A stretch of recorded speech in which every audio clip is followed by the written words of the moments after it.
இப்போது புதிய அறிமுகம் ஆச்சி ஹோட்டல் சாம்பார் 50 கிராம் ரூபாய் 20 மட்டுமே.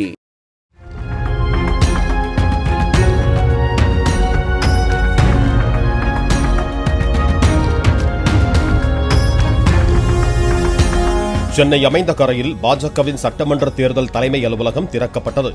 இவ்விழாவில் பங்கேற்று பேசிய நயினார் நாகேந்திரன், தேர்தலுக்கு பிறகு பாஜகவை சேர்ந்த 30 பேர் எம்எல்ஏக்களாக வருவார்கள், சிலர் அமைச்சர்களாக கூட வரலாம் என்றும் தெரிவித்தார். இங்கிருந்தே ஒரு 20-30 சட்டமன்ற உறுப்பினர்கள் செல்வார்கள் என்று நினைக்கிறேன். இங்கே இருக்கிறதுல எல்லாரும் நல்லா சிரிக்கிறாங்க, நல்ல சந்தோஷமா இருக்குது. உண்மையிலே அது நடக்கவும் போகுது.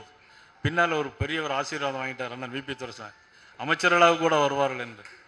இறைவன் நினைத்தால் நிச்சயமாக நடக்கும். இப்போது புதிய அறிமுகம் ஆச்சி ஹோட்டல் சாம்பார் 50 கிராம் ரூபாய் 20 மட்டுமே. பிளே ஸ்டோர் மற்றும் ஆப் ஸ்டோரில் இருந்து பாலிமர் செயலியை QR கோடு மூலம் பதிவிறக்கம் செய்யுங்கள். செய்திகளை உடனுக்குடன் பெறுங்கள்.